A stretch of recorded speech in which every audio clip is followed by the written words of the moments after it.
Hey everybody, it is TorontoUnicorn here, and Mr. S, say hello. Hello. So Mr. S and I are, what do you want to call it? Doing this and stuff, So basically, we're going to a couples only night at Oasis Aqualounge Sex Club tonight, and it's unicorn night. Now we are going as a couple we're in a relationship now, right? We are looking to start potentially a swinger journey together, right? Possibly. We'll and see how you're it goes. new. You're brand new. I'm new. You haven't even had 2 women on your dick yet, right? I'm telling you, I'm breaking him in soon. Maybe not tonight. Tonight, our goal, because we don't go with expectations, our goal is actually just to go and have a great date night around other couples. Yeah. And for me, I kind of want to finally have sex in the club because I've been too shy to do that, right? Just a little. I'm like, they're looking into my holes. Like, I can't like enjoy it. But tonight it's couples, and I don't think a lot of people on dates are there to like stare at other people, and like, so I feel really more excited about going tonight because I'm on a date and I'm gonna be, I'm excited to see what this other world is like when you're not the single woman going on single woman nights and things like that, right? So you don't have any expectations because we don't do that. Nope. Are you open-minded? To some degree. To some degree. So you're a very selective person. You wouldn't be sleeping with a bunch of random people. No. Doesn't excite you. No. Well, you need a connection. Yep. You like curvy women, right? Yeah. You don't discriminate, but No. you definitely like the curvier, like you like the hourglass look too, right? I like the hourglass look. Yeah. I'm not gonna lie. And so as somebody who is, now as a 2-person swinger duo, I feel like I want to like market him to like my friends because he actually has like all these talents and stuff, and I'm gonna be like, oh, you should totally let him like lick your pussy. Like, he would make you feel so good, because personal recommendations are everything, right? And if some guy has eaten my pussy well, I think he's gonna do the same for my friend. We will see. Anyway, no pressure, honey. No Thanks. pressure. So you know what you've signed up for. We're trying unicorn, right? You're not, blinded going into this dynamic with me, I'm a swinger. I know you're a swinger. I'm gonna have sex parties again. Yes, you will. Are you gonna be coming to those sex parties? I'm pretty sure. Yeah, I'm pretty sure too. Yeah. So, all right. I hope you guys like my skirt. This is one of the skirts I made on the swingershop.com.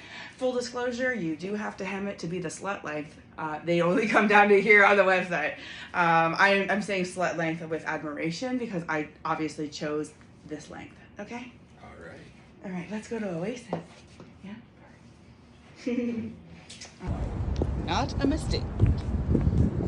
All right, it is after midnight. We are getting home from the club, right? Yes. What did you think of your first unicorn night on a date? It was interesting. I mean, you see a lot of couples dynamic there.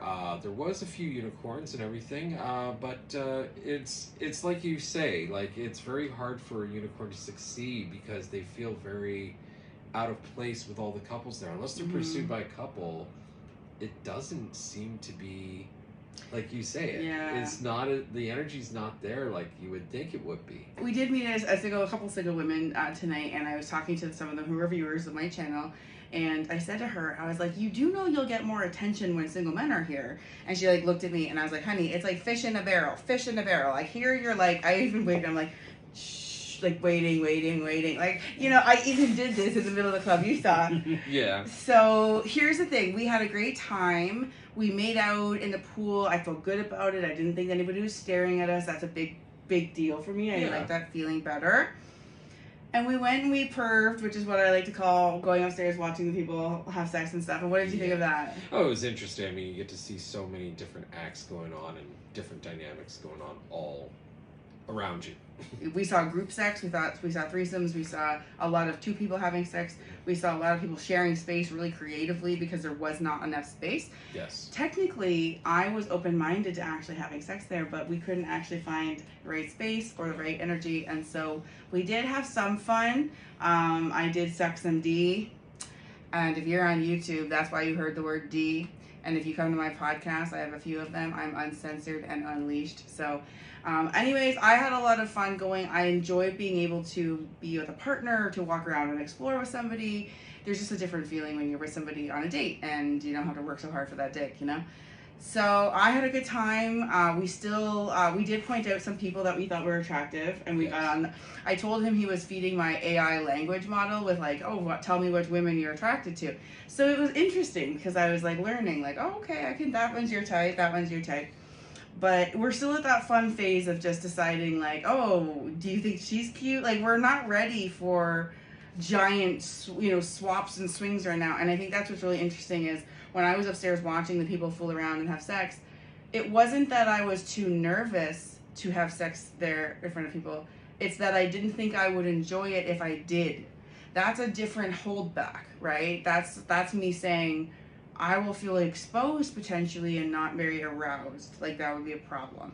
So it was interesting, but I also noticed what it was like to be on with a couple looking around for potential opportunities. And I did notice that we were aware of the single women. We would even eavesdrop on some of their conversations just to hear like what they were saying. But I even me didn't approach some of them because there was not enough opportunity, or like they didn't like circle around enough. So I am learning why couples don't approach me or as a single woman, because now I'm a couple being like, she's gone just because she went inside.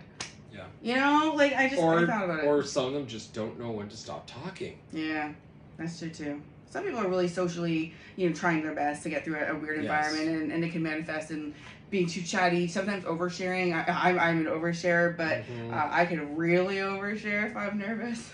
So yeah, I love my mismatched boots. It was not an accident. I did it because I was feeling funky, and also because it's like two different beginnings. I'm a swinger, an experienced swinger, and I'm with a man who is new to the lifestyle-ish, but new to the experiences.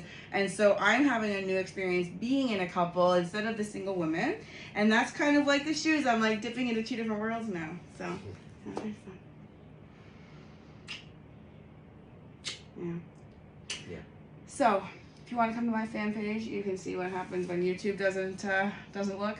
And that link is on TorontoUnicorn.com. Thank you to Oasis for a fun unicorn night.